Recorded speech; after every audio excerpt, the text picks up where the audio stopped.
Hello बच्चों, क्या आप सब रेडी हो इको के फंडों के लिए? क्योंकि मैं तो फुल टू रेडी हूँ आप सबको इकोनॉमिक्स में 80 आउट ऑफ 80 दिलवाने के लिए। हाँ जी, सो आज हम लोग एक बहुत ही स्वीट सिंपल चैप्टर करने वाले हैं विच इज़ गवर्नमेंट बजट। और हमारा पहला क्वेश्चन आपके स्क्रीन पे ये रहा। चलिए, सो क्वेश्चन 1 जो है which is stating that a large amount of physical deficit proves to be counterproductive.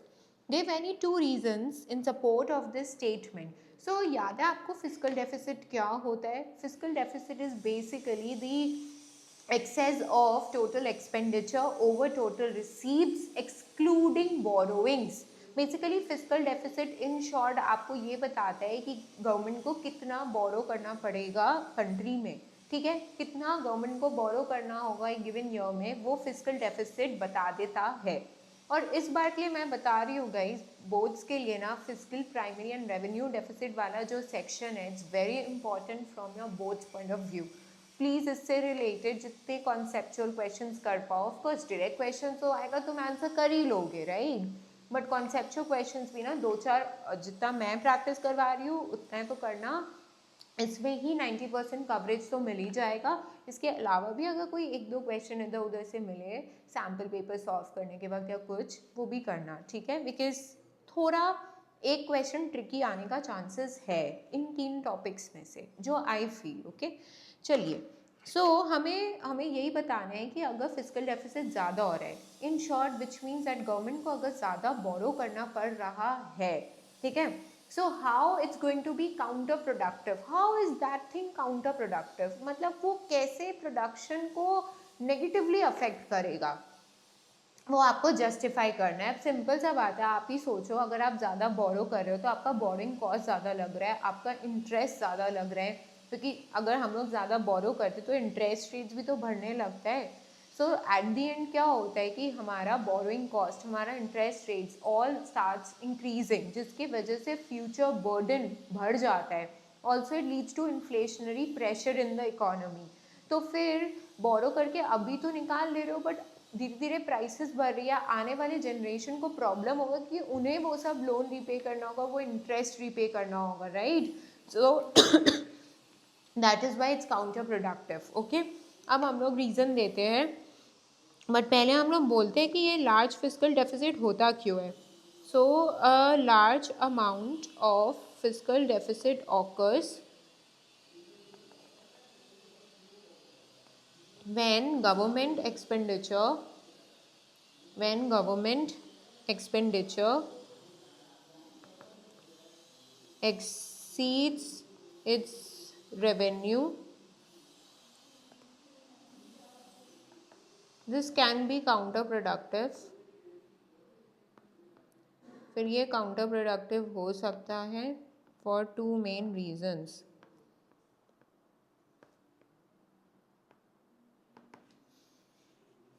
Number one, increased borrowing and interest rates. सो ये पहला पॉइंट है जैसे हमने बोला, तो इसमें क्या होता है, to finance a fiscal deficit government जो है उसको बोरो करना पड़ता है money, often borrows money which can lead to an increase in the interest rates, which can lead to an increase in the interest rates, ठीक है। अब क्या होगा, higher interest rates makes borrowing, ज़्यादा इंटरेस्ट रेट देने से क्या होता है, जो बोरोइंग होता है वो ज़्यादा एक्सपेंसिव हो जाता है फॉर इन्वेस्टर्स। तो दिस लीड्स टू, अब इंटरेस्ट रेट सोचो ना, अगर बोरो ज़्यादा करोगे इंटरेस्ट रेट बढ़ेगा, अब इंटरेस्ट रेट बढ़ेगा तो जो प्राइवेट इन्वेस्टर्स है वो कम इन्वेस्ट कर पाएंगे, क्योंकि गवर्नमेंट का ज़्यादा बोरो करने से इंटरेस्ट रेट बढ़ रहा है, तो प्राइवेट इन्वेस्टर्स तो साइड हो जा रहे हैं ना, बिकॉज प्राइवेट इन्वेस्टर्स को ज़्यादा इंटरेस्ट देना होगा तो they would be investing less, ठीक है। So this leads to crowding out effect. इसी को गाइस हम लोग क्राउडिंग आउट इफेक्ट बोलते हैं। क्राउडिंग आउट इफेक्ट का मतलब यही होता है कि गवर्नमेंट इतना बोरो करने लगता है कि इंटरेस्ट रेट बढ़ने लगता है, and because of that private investors के लिए लोन लेना एक्सपेंसिव हो जाता है, वो लोग साइड लाइन हो जाते हैं directly. So this leads to crowding out effect which you can say which स्टिफल्स या विच क्रिएट्स विच स्टिफल्स या reduces economic growth as private sector spending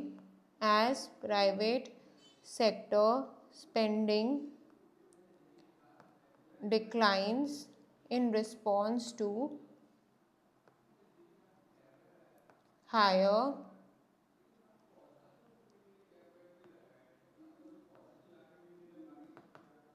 borrowing costs। ठीक है, चलिए नेक्स्ट आप लिख सकते हो। इससे क्या हो रहा है पता है, फ्यूचर टैक्स बर्डन भी बढ़ जाएगा, क्योंकि गवर्नमेंट के पास क्या है ना, जब गवर्नमेंट देख रहा है अरे भाई उसका एक्सपेंडिचर इतना बढ़ रहा है, वो तो टैक्स बढ़ा देगा, तो अपने ऊपर टैक्स बर्डन आ जाएगा, है ना। और साथ ही साथ क्या होगा, इन्फ्लेशन भी होगा, क्योंकि prices of the commodities tend to rise, will start rising, क्योंकि गवर्नमेंट इतना बोरो कर रहा है, मनी सप्लाई बढ़ रहा है, जिसकी वजह से इन्फ्लेशन होगा। और साथ ही साथ गवर्नमेंट हमसे वसूलेगा by imposing more and more of taxes, तो काउंटर प्रोडक्टिव हो गया ना, आगे जाके तो दिक्कतें ही है। तो वही हमें लिखना है, future tax burden and inflation.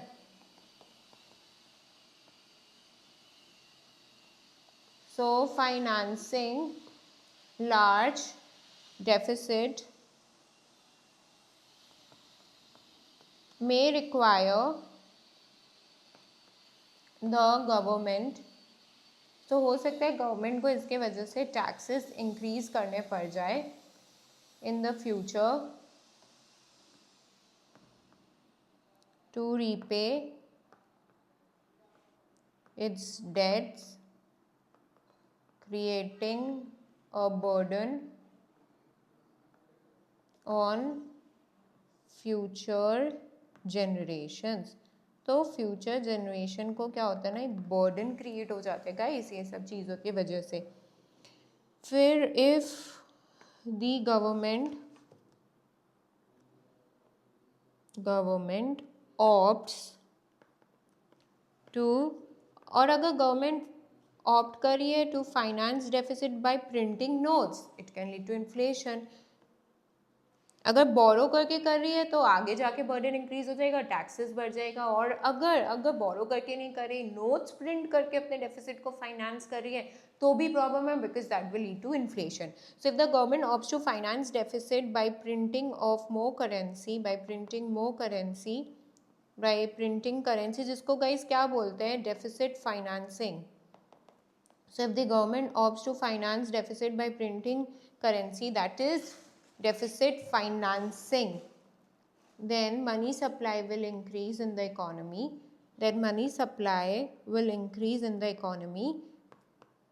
ठीक है, which will lead to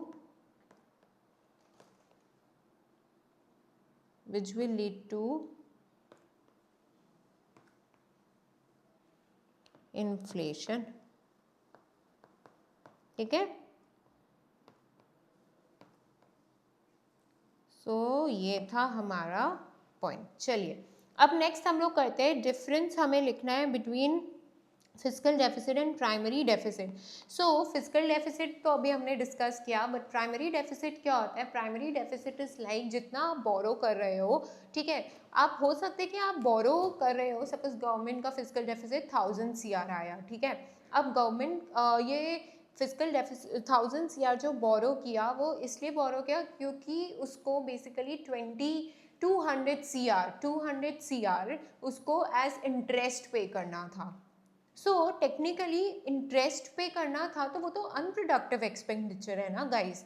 तो अगर मुझे प्राइमरी डेफिसिट निकालना है तो मुझे क्या करना होगा, 1000 minus 200 which is 800 CR, that is going to be my primary deficit. 800 CR हमारा प्राइमरी डेफिसिट हो जाएगा।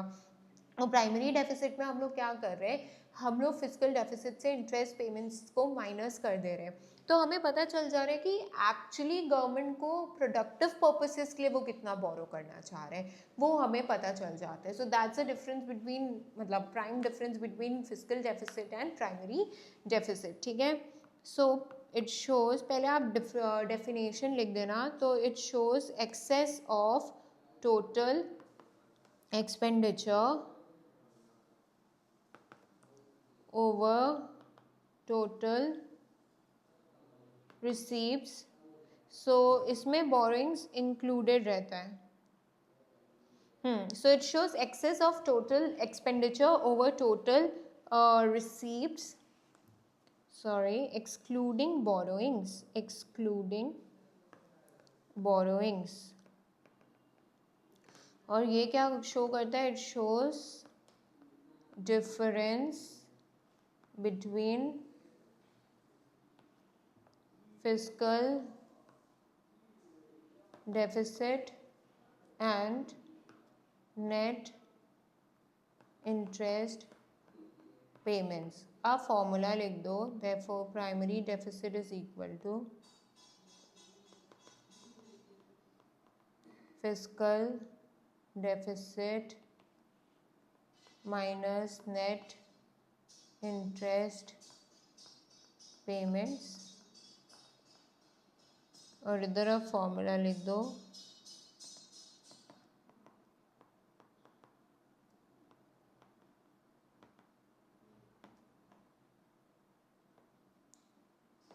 Minus total receipts excluding borrowings. तो यहाँ क्या हो रहा है, बोरोइंग्स नहीं ले रहे, एक्सक्लूडिंग बोरोइंग्स। नेक्स्ट आप ये लिख सकते हो क्या इंडिकेट करते हैं, जैसे फिजिकल डेफिसिट जो होता है ना, वो क्या इंडिकेट करता है, borrowing requirements of the government. It indicates borrowing requirements of the government.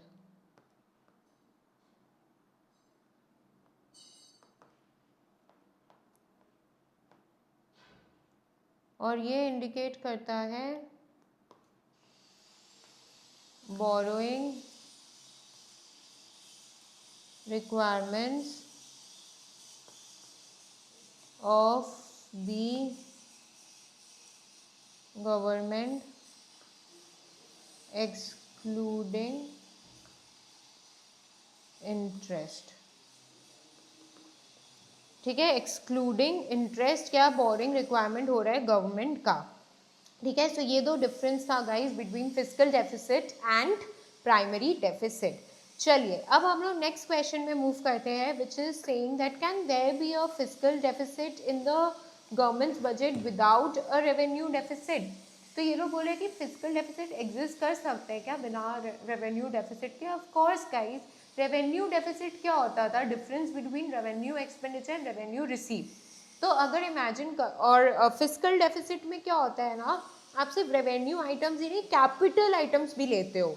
आपको याद होगा कि बजट का दो कंपोनेंट्स होते हैं, एक रेवेन्यू एक कैपिटल, राइट, दो कंपोनेंट्स होता है। तो अब इसमें ऐसा है कि व्हाट इफ अगर आपका रेवेन्यू डेफिसिट आ नहीं रहा है, बैलेंस्ड है आपका रेवेन्यू बजट, ठीक है, मतलब जितना रेवेन्यू रिसीव्ड है उतना ही रेवेन्यू एक्सपेंडिचर है, बट आपका कैपिटल एक्सपेंडिचर ज़्यादा है कैपिटल रिसीव्ड से, तो फिजिकल डेफिसिट आ सकता है ना, बिकॉज फिजिकल डेफिसिट जो है वो ओवरऑल एस्टिमेटेड एक्सपेंडिचर इंक्लूडिंग दोनों टाइप का एक्सपेंडिचर, इंक्लूडिंग दोनों टाइप का रिसीव्स, बस बोरिंग्स ही हटाता है।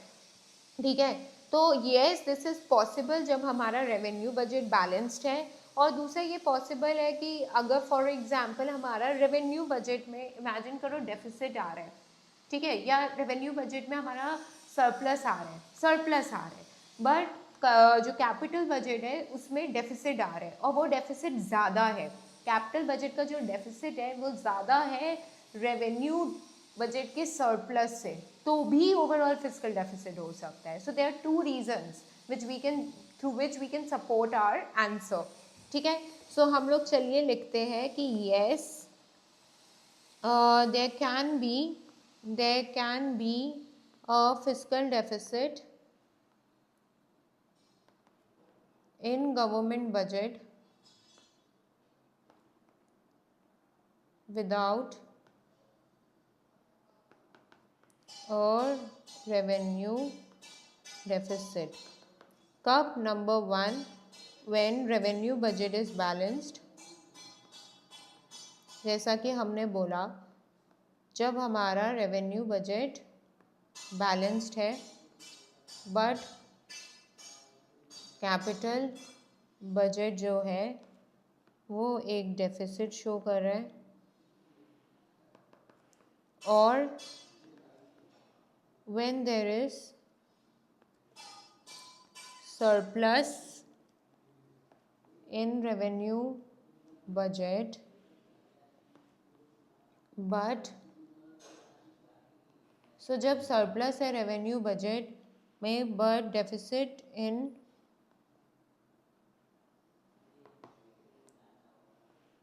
Capital budget is higher than surplus in revenue budget, जैसे मैंने बोला, ठीक है। सो यस, ये भी एक 2 मार्क्स का बहुत ही इंटरेस्टिंग क्वेश्चन है, ठीक है। This can also be a 2 marks a very interesting question, trust me. चलो अब हम लोग नेक्स्ट क्वेश्चन करते हैं with reference to government budget. आपको ऐसे लास्ट ईयर बोर्ड्स में ना ऐसा टाइप का क्वेश्चन आया था जो आपको बोला था कि आप रिकॉग्नाइज करो कि वो कैपिटल रिसीव्ड है या revenue received. So you can also get this time may be कि आप रिकॉग्नाइज करो वो रेवेन्यू एक्सपेंडिचर है या कैपिटल एक्सपेंडिचर, या इसमें भी आ सकता है revenue received, capital received. MCQs में also they can give you, ठीक है। बट या फिर मेरे को जो इस बार इम्पॉर्टेंट ज़्यादा लग रहा है इस चैप्टर से वो रिलेटेड टू डेफिसिट कॉन्सेप्ट्स है। बट एनीवे आपको कंपोनेंट्स ऑफ गवर्नमेंट बजट भी प्रिपेयर करके रखना है, ठीक है। सो या अब हमें इधर आइडेंटिफाई करना है, और ऑफ कोर्स इन लोग रीज़न नहीं भी देने बोलते तो हम रीज़न देते, ठीक है। सो रेवेन्यू रिसीव्ड क्या होता है गाइज? रेवेन्यू रिसीव्ड ऐसा रिसीव्ड होता है ना ही जिसके वजह से एसेट रिड्यूस होता है, ना ही कोई लाइबिलिटी क्रिएट होता है। ऐसे टाइप के रिसीव्ड को हम लोग रेवेन्यू रिसीव्ड बोलते हैं। And on the other hand capital received एक ऐसा रिसीव्ड है जहाँ लाइबिलिटी क्रिएट हो रहा है या एसेट कम हो रहा है, तो उसको हम लोग कैपिटल रिसीव्ड बोलते हैं। तो इधर हमें जस्टिफाई करना है। जैसे अब हमने पीएसयू बेचा, गवर्नमेंट ने अपना पीएसयू बेचा। अब गवर्नमेंट ऑफ कोर्स अगर अपना पीएसयू बेचेगा तो उसका तो एसेट कम हो रहा है ना, उसका तो एसेट जा रहा है ना। एसेट कम हो रहा है तो of course it's a capital received, क्योंकि वो एसेट को अफेक्ट कर रहा है। नेक्स्ट है grants receive from world bank. World bank से ग्रांट्स मिला कंपनी को, तो वो क्या हो गया? वो रेवेन्यू रिसीव्ड हो गया। क्यों? क्योंकि ग्रांट रिटर्न नहीं करना पड़ता है, ठीक है। सो अगर ग्रांट मिला है वर्ल्ड बैंक से तो ना ही कोई लाइबिलिटी क्रिएट हो रहा है, ना ही कोई एसेट कम हो रहा है। सो that is why it's gonna be it's gonna be a revenue received, ठीक है। तो चलो लिखते हैं, फर्स्ट वाला लिखते हैं answer A. So it is a capital receive, मैं डायरेक्टली लिख रही हूँ, it is a capital received. ये कैपिटल रिसीव्ड है as it reduces the assets of the government, and ये एक रेवेन्यू रिसीव्ड है as it neither creates any liability nor reduces assets of the government, ठीक है।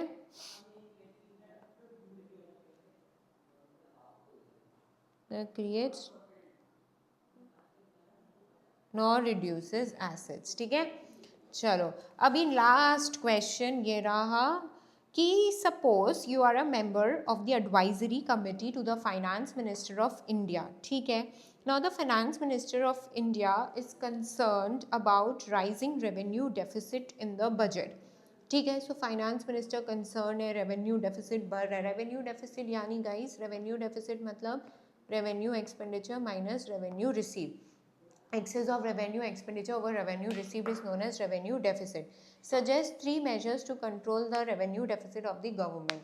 तो आप गवर्नमेंट का रेवेन्यू डेफिसिट को कैसे ठीक कर सकते हो? How can you control the rising revenue deficit? तो याद है हमने बोला था कि हमने पढ़ा था कि अगर हमें रेवेन्यू डेफिसिट कम करना है तो हमें अपना रेवेन्यू रिसीव्ड या तो बढ़ा देना होगा या तो जो रेवेन्यू एक्सपेंडिचर है वो कम करना होगा, जो अनप्रोडक्टिव रेवेन्यू एक्सपेंडिचर है उसको कम करना होगा, राइट? सो अगेन ये थोड़ा कॉन्सेप्चुअल क्वेश्चन में आ गया.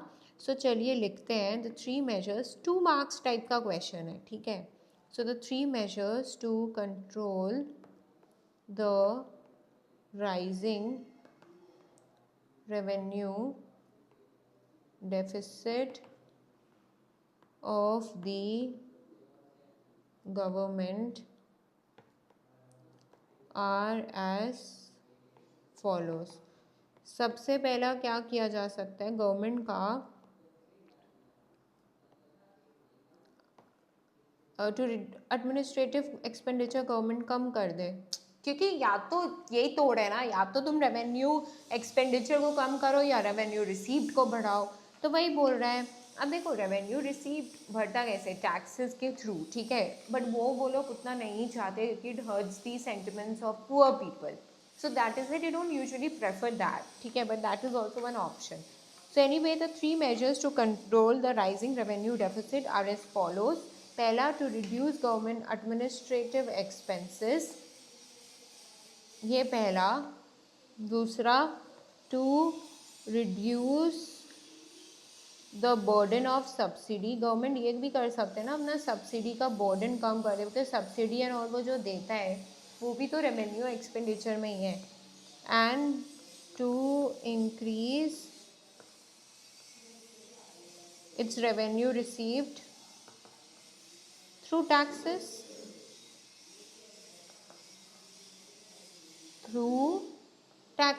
दिस इज ऑल्सो वे कि वो अपना ठीक कर सकता है rising revenue deficit. Okay, yeah so we are done guys.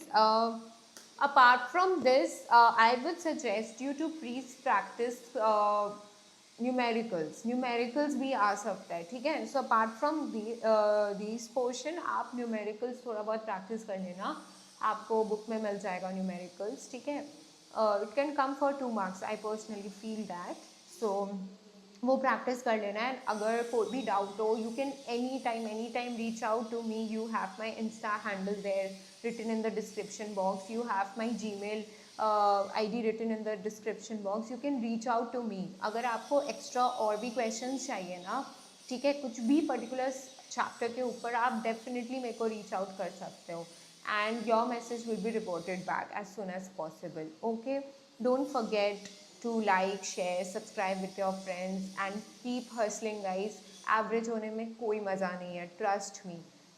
Aim high and high. The sky is the only limit, right? चलिए ठीक है. Thank you. Bye bye.